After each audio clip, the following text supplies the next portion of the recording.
Hey, my name's shawnshawn. I sell art on shawnshawn.co. Today we're going to review John Beckley.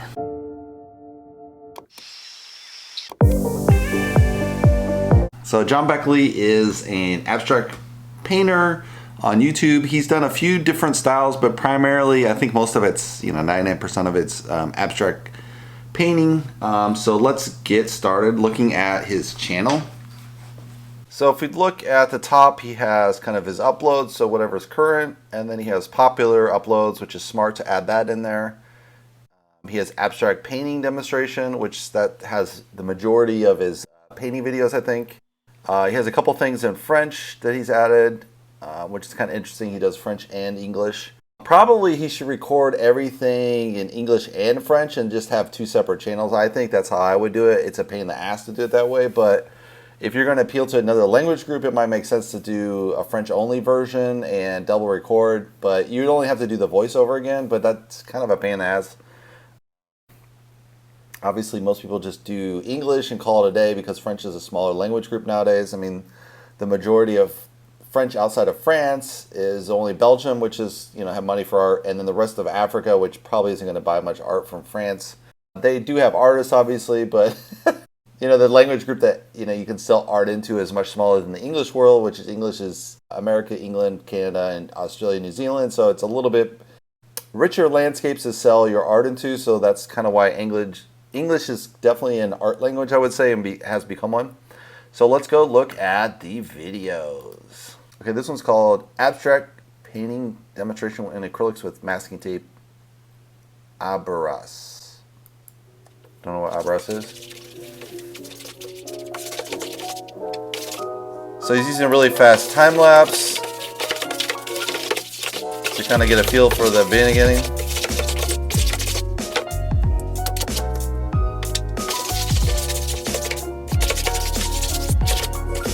So one thing he's doing here is he's using on multiple panels. So this is kind of an eBay painting style where you do multiple panels together and then you can easily fold it up and ship it. It's much cheaper to ship this way versus a large painting, so a lot of painters that sell through eBay will chop up a kind of a canvas, so to say, into different panels. So that's why he's doing that.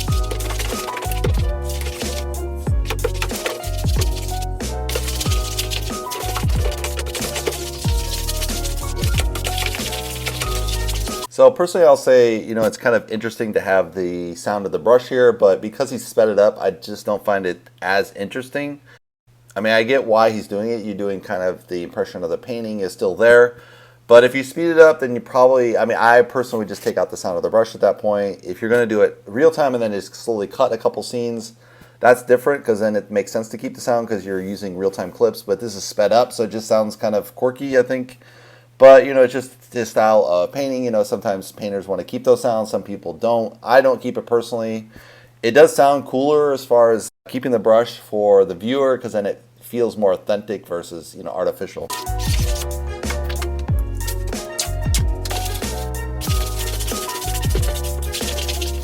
So let's skip ahead a little bit here.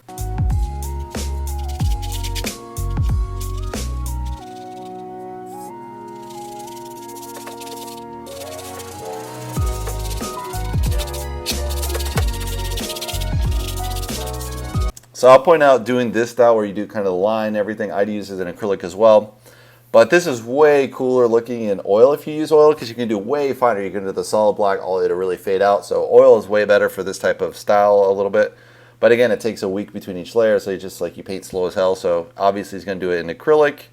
I think most people adapt to that, especially for abstract.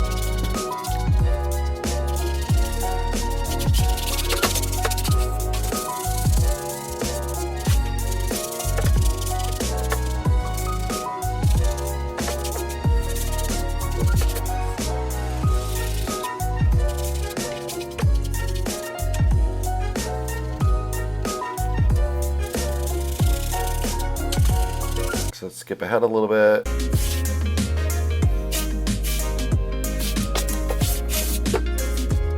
So the best tape is this masking tape, traditional masking tape versus blue tape. Blue tape you use when you paint walls. But if you use blue tape on a canvas and you're just kind of building a painting like this with abstract paint, paint on top of paint, you tend to get the paint under the tape, and this actually keeps the tape, it'll keep the paint clean, and you'll get really clean edges as long as you press it down firmly enough. So I definitely recommend this style masking tape. If you do like collage underneath with paper, you're going to want to use blue tape instead so you don't rip that paper. So that's the only case you'd use blue tape versus masking tape, which is the correct way to go if you're just doing pure paint on paint.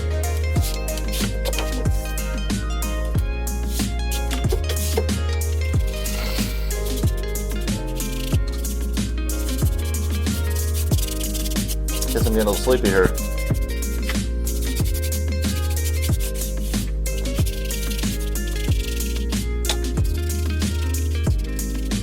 Skip ahead a little bit. Un pouce bleu pour m'encourager et pensez aussi à vous abonner et à cliquer sur la cloche pour recevoir les prochaines vidéos. Si vous souhaitez aller plus loin et devenir vous aussi peintre abstrait, j'ai créé un DVD. So he has this ad in French here at the end. I probably would do this in English unless the book is all in French. He probably did the whole book in French, so maybe he only does the advertising in French for that reason.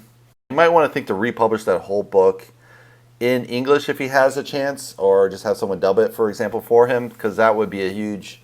You could gain a lot of revenue if you only have it French and you switch to English and French. Qui s'appelle Les secrets de la peinture abstraite pour vous y aider. So that's pretty smart. He has his own ad at the end, so he's definitely collect a little bit of income besides just doing that. Let's go into the next video. Okay, this is called Simple and Effective Abstract Painting with red, white misspelled, and black Soteca. So I think the last name is the name of each abstract painting, so that's kind of cool, because then you know what to look for later if you want to buy the painting. So that's really smart. I don't do that on myself, but that's a really smart thing to actually add the title of the painting inside of the back end. He has misspelled white. I don't know if that's on purpose.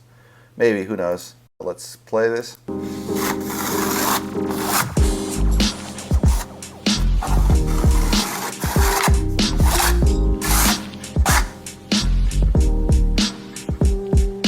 So this time he's changed a little bit towards real time, so it's got much more of a natural feel. I don't know if he's going to cut that down because it's only 12 minutes, so I'm sure he might have painted this in 12 minutes, but let's see what he does.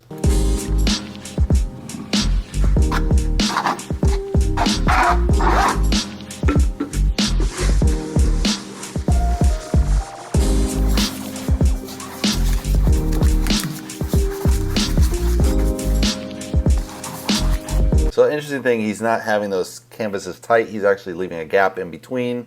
So that's kind of interesting, because then you're not going to have these clean edges between the canvases, so that could be an issue, but we'll see how it plays out in the painting. Just skip ahead a little bit. So I'm really liking his high focus. He's changed the camera angle and he's doing a zoom in on the painting, so it gets a really cool effect there.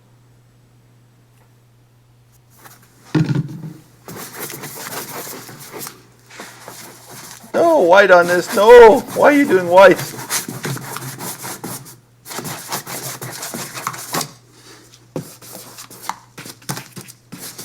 Okay, so he's kind of changing it up. So it's like black and white, and he's bringing black and white again. But this is obviously not going to match what's underneath, so it's kind of a cool effect, I think.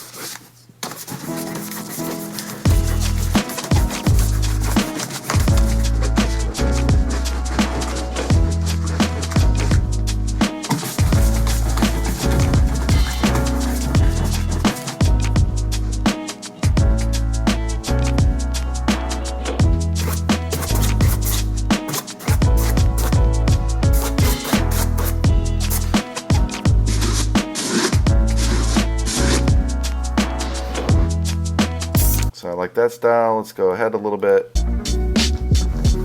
So he's doing a lot of different layering, which is pretty cool, I think.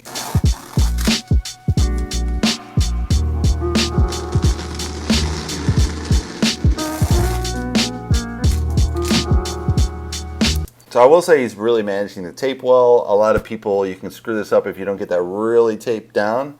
But he's getting a lot of good clean edges. I don't see too many errors as far as the paint kind of bleeding on the edges, so it looks very clean. He knows what he's doing on this, obviously.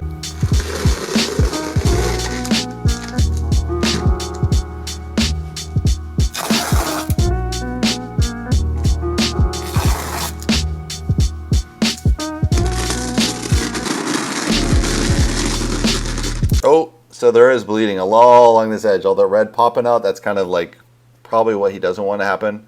So let's see if he leaves that or he cleans it up.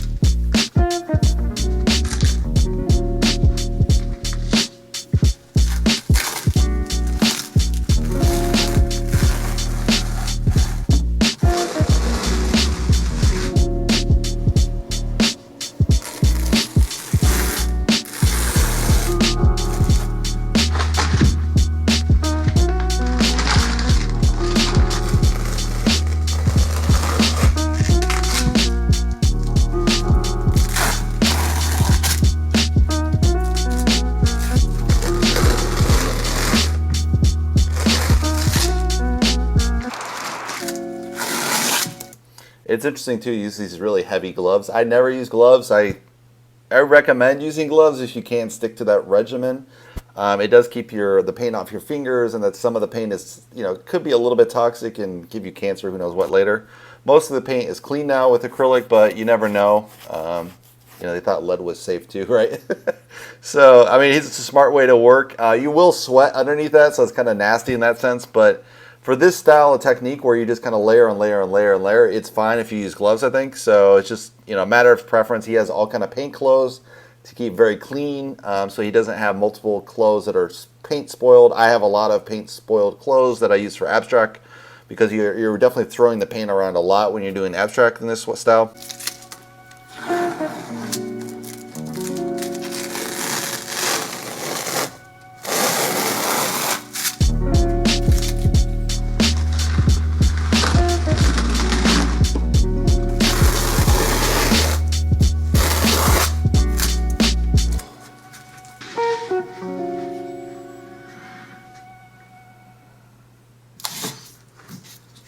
Oh, Jesus, this is stupid. Look at this crap.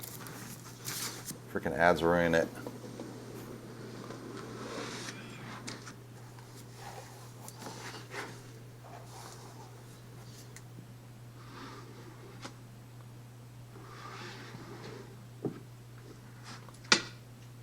So that's kind of a big risk to kind of put that circle in the middle and kind of blend all those edges that were nice and clean before, but it adds a lot more interest to this painting. Let's scroll ahead a little bit.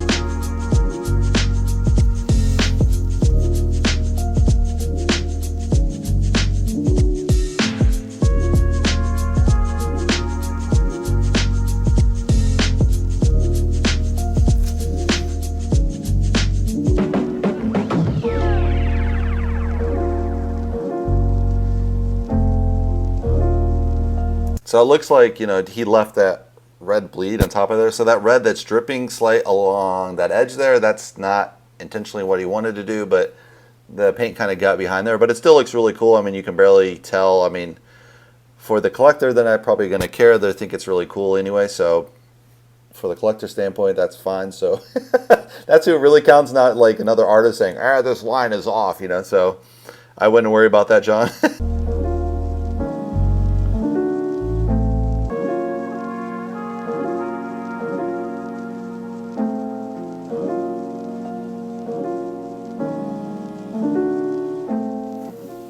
So a lot of drama in that painting, so I really like that style. It's pretty cool. Let's go on to the next video. So this painting is called I Paint a Lego Character in a Pop Art Style.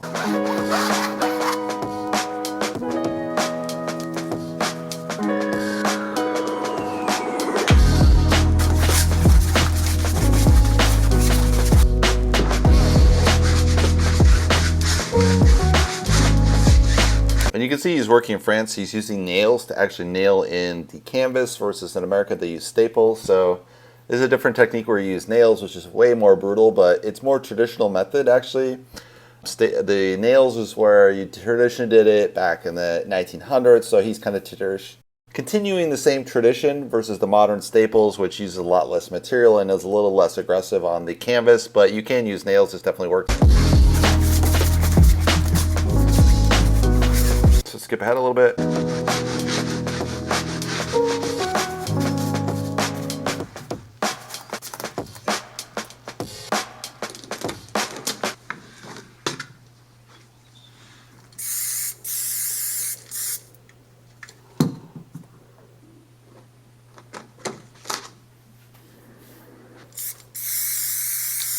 it's about Lego, obviously. Let's skip ahead a little bit here.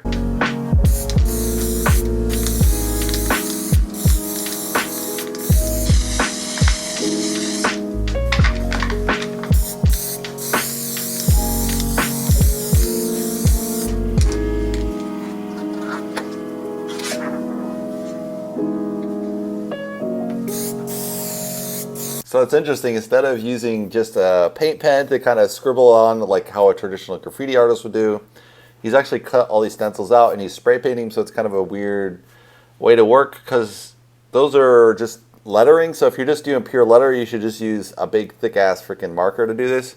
So, you know, it's kind of, I don't think he's a graffiti artist per se, so he's kind of adapting graffiti ways in a non-traditional way.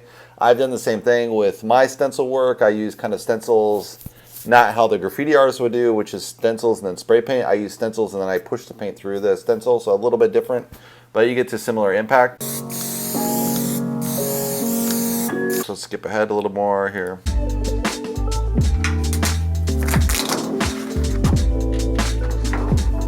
Oh man.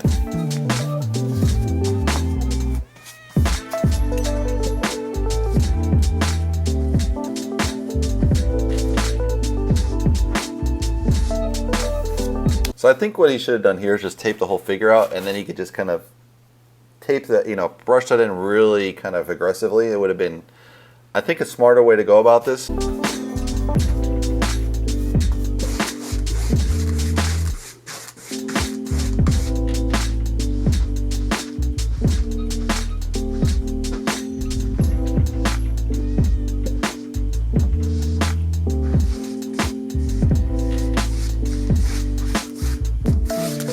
Skip ahead a little bit to the end here.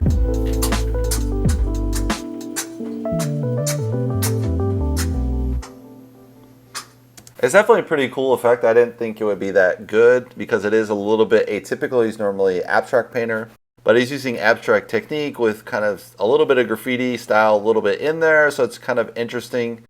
Yeah, it's interesting that he has this Lego. Maybe that was his formal name and he was a Lego graffiti artist and then he switched, but I think he's not a graffiti artist. I don't know. It's just kind of interesting if that was really his origin story or not, you know. Who knows? Because a real graffiti artist would probably just write that out and not use a stencil. So my hunch is that he's not called Lego. But anyway, it's a really interesting video. I think we'll end it here. So yeah, I think he has a lot of really good techniques as far as abstract painting. For me personally, it doesn't have the exact emotional appeal, but that's just, I like a different style a little bit. You know, the way I paint is a little different than John. So, but from a collector side, I don't think that would be relevant, just if you like the style or not. I think he has a lot of punch in his style, and he switched from obviously these fast time lapses to a slower kind of real-time painting because he's seen there's more volume with it. I've seen the same thing. My ones that are real-time are all much more view count, and I had all my real-time ones in my Patreon account, but then people never got to my Patreon account, so I don't know if I want to continue using the Patreon account if it doesn't even get any views, right? But, you know, maybe John's had more luck with that. But yeah, he's a pretty impressive abstract painter. He's done a long time. He's been around quite a long time. And yeah, so he definitely has a high view count, so that's really impressive.